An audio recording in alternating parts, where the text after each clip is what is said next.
சாரீ கிளாத்தை வச்சு நம்ம வந்து டிசைன் பண்ண போகிறோம். அண்டு ஸ்லீவுக்கும் நெக்குக்கும் இதுதான் வந்து சாரீ. இதிலிருந்து உள்பக்கமாக ஒரு 20 சென்டிமீட்டர் அளவுக்கு நம்ம துணியை எடுத்துட்டு இந்த பாருங்க 3 இன்ச்சுக்கு வெட்டி எடுத்துட்டு சென்டரில் வரா மாதிரி நம்ம இந்த மாதிரி தைச்சி எடுத்துக்கணும். இது வந்து ஸ்லீவுக்கு. இதையே வந்து நம்ம நெக் பேட்டர்ன் இப்போ பண்ண போகிறோம். இது நான் பண்ணிட்டேன் ஆல்ரெடி ஸ்லீவுக்கு. இப்போது நெக்கு பண்ண போகிறேன்.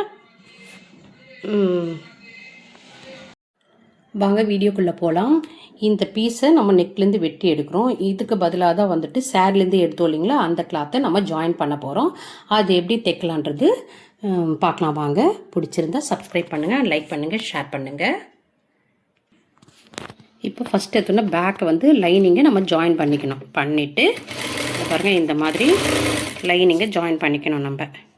அதுக்கப்புறமா வந்துட்டு தான் நெக்கு தைக்கணும். நெக்கு தைச்சிட்ட பிறகு பேக் பேட்டர்னை ரெடி பண்ணி நம்ம அதில் பொருத்தணும். அதுதான் வந்துட்டு இதோட ப்ரொசீஜரு. ஃபஸ்ட் எடுத்தோன்னா நம்ம இப்படி தான் லைனிங்கை ஜாயின் பண்ணிக்கணும். இப்போது ஃபுல்லாக லைனிங்கெல்லாம் நம்ம ஜாயின் பண்ணிட்டோம். கீழே சைடில் ஃபுல்லாகவே நம்ம லைனிங்கை ஜாயின் பண்ணிட்டோம். இப்போ நம்ம நெக்கு தைக்கணும். நெக்குக்கு வந்து எனக்கு கிராஸ் பீஸ்க்கு துணி இல்லாதனால நான் நேர் பீஸில் தைச்சி வச்சுருக்கேன். அதை வந்துட்டு எப்படி தைக்கணுன்றது பார்ப்போம். ஏன்னா ஃப்ளிட்டு குத்து தான் தைக்கணும். கிராஸ் பீஸ் வந்து நம்ம அப்படியே தைச்சிடலாம். இதுக்கு ஃப்ளிட்டு குத்து தான் நம்ம தைக்கணும். வளைவாக வர இடத்துல தான் நம்ம ஃப்ளிட்டு கொடுக்கணும். இங்கே ஸ்ட்ரெயிட்டாக இருக்கிறதுலலாம் அப்படியே நேராக தைச்சிட்டு வந்துடணும். வளைவு வரத்துல சின்ன சின்ன ஃப்ளிட்டாக நம்ம கொடுத்துட்டே வரணும். அப்போ தான் வந்து நமக்கு வளையிற தன்மை கிடைக்கும். இல்லட்டா வந்து நெக்கு தூக்கிக்கும், அழகாக வளைஞ்சி வராது. நம்ம என்ன நெக்கு கட் பண்ணியிருக்கோமோ அந்த நெக்கு வரணும்னா இந்த நேர் பீஸை நம்ம ஃப்ளிட்டு கொடுத்து லூஸ் கொடுக்குற மாதிரி வரும். அந்த ஃப்ளிட் இருக்கிறது வந்து லூஸ் கொடுக்குற மாதிரி வரும். அப்போ நமக்கு வளைஞ்சி கொடுக்கும். ஒரு ஃப்ளிட்டாக இந்த மாதிரி வச்சுட்டே வரணும். அதுக்கப்புறமா இந்த கர்வ் வரத்துல மட்டும் நம்ம பானைக்குக்கெல்லாம் வைப்போம் இல்லைங்களா, அந்த மாதிரி ஃப்ளிட்டு கொடுத்து வைக்கணும். பாருங்கள் இந்த மாதிரி மடித்து சென்டர் இப்படி வந்து ஊசிக்கு வந்து இங்கே நிறுத்தி அதுக்கப்புறமா திருப்பணும். அப்போ தான் நம்மளுக்கு அந்த கர்வ் வந்து கிடைக்கும். பானைக்கு இந்த ஷார்ப்பாக வரத்துக்கெல்லாம் நம்ம இந்த மாதிரி தான் ஃப்ளிட்டு கொடுத்து தைக்கணும். அவ்வளோதான். ஒரு 5 வைக்கணும். 3னா 5 வச்சா 5 ஃப்ளிட்டு வச்சோன்னா இந்த வளைவில் கரெக்டாக இருக்கும். சின்ன ரவுண்டாக இருந்தால் நம்ம 3 ஃப்ளிட்டு வைக்கலாம். இது வந்து பெரிய வளைவாக இருக்கிறதுனால ஒரு 5 ஃப்ளிட்டு அவ்வளோதான். மீதி நேராக ஸ்ட்ரெயிட்டாக அப்படியே தைச்சிக்கோங்க. அவ்வளோதான். நெக்கு முடிஞ்சோடனே நம்ம வந்து படிமான தையல் போட்டு அதை பதிய வச்சுட்டு அதுக்கப்புறமா பேட்டர்ன் ரெடி பண்ணணும். இந்த மாதிரி படிமான தையல் போடணும். நம்ம பாருங்கள் பிசுறு வந்து நம்ம தைச்சோம் இல்லைங்களா, அது வந்து கீழ்ப்பக்கம் போயிடும். அதை மடித்து மேலே நம்ம இப்படி தையல் போடணும். அதுக்கப்புறமா எம்மிங் பண்ணி ஃபினிஷ் பண்ணிக்கணும். அப்போ தான் வந்துட்டு நெக்கு என்ன நம்ம நெக்கு கட் பண்ணமோ அது அழகாக நமக்கு கிடைக்கும். படிமான தையல்ன்றது சாமமாக அப்படியே தூக்காமல் சுருக்க வராமல் இருக்கிறதுக்கு தான் நம்ம படிமான தையல் போடுறோம். இந்த ஃப்ளிட்டு வரத்துலலாம் பார்த்துட்டு நம்ம தைக்கணும். இல்லாட்டா அந்த துணி வந்து வெளியில் நீட்டின் வரா மாதிரி இருக்கும். அதெல்லாம் பார்த்து தான் நம்ம படிமான தையல் போடணும். அந்த துணியை உள்ளே விட்டுட்டு அதுக்கப்புறம் தான் நம்ம தையல் போடணும். எவ்வளோ நம்ம ஃபினிஷிங் கொடுக்குறோமோ அவ்வளவோ அழகாக இருக்கும். மக்களும் நம்மளை விட்டு போகாமல் இருப்பாங்க. ரொம்ப அழகாக இருக்குது அப்படின்னு சொல்லிட்டு. அதனால் முதல்ல ஃபினிஷிங் கற்றுக்கங்க. அதிகமாக தைக்கிறதோட ஒன்று தைச்சாலும் ரொம்ப அழகாக தைச்சோன்னா நம்மளை தேடி 1000 கஸ்டமர் வந்துகிட்டே இருக்காங்க. அவ்வளோதான், முடிஞ்சிடுச்சு பாருங்கள். இன்னும் கொஞ்சம் தூரம் தான் நம்ம தைக்கணும். முடிஞ்சோடனே பேட்டர்னை ரெடி பண்ணி அந்த இடத்துல நம்ம வைக்கணும். ஃபுல்லாக ஃபினிஷ் பண்ணிக்கணுங்களா. இப்போ வந்து இவங்களுக்கு வந்து 9.5 இன்ச்சு நெக்கோட உயரம் அந்த இடத்துல நம்ம மார்க் பண்ணிவிட்டு அதுக்கப்புறமா வந்து தான் நம்ம நெக் பேட்டர்னை அந்த இடத்துல வைக்கணும். 9.5 இன்ச்சு உயரம். இஷ்டத்துக்கெல்லாம் நம்ம 8.5 இன்ச்சு அந்த மாதிரிலாம் வச்சோன்னா அவங்களுக்கு வந்து பிடிக்காது.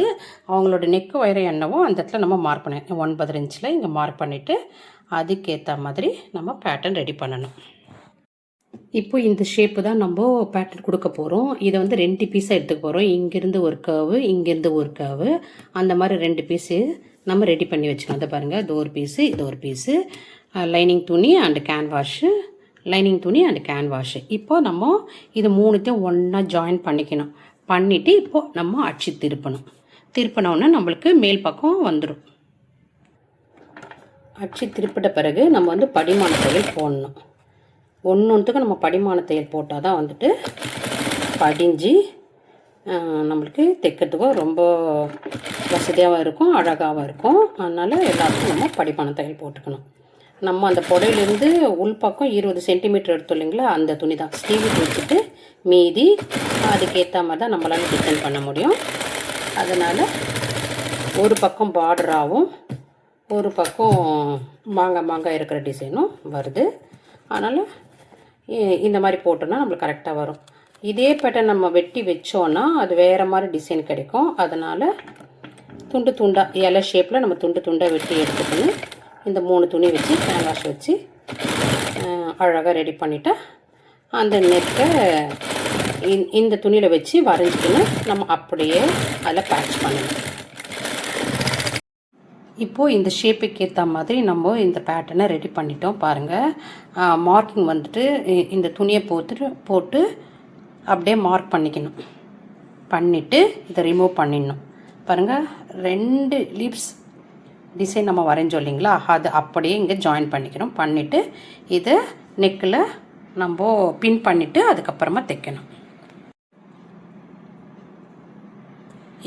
இப்போ நம்ம நெக் பேட்டர்னை ரெடி பண்ணிட்டோம். பண்ணிட்ட பிறகு இந்த நெக்கில் நம்ம இதை பொருத்தி குண்டூசி வச்சு சுற்றி குத்திடணும். குத்தி முடிச்சிட்ட பிறகு 9.5 இன்ச்சு நெக் உயரம் இருக்கான்னு பார்க்கணும்.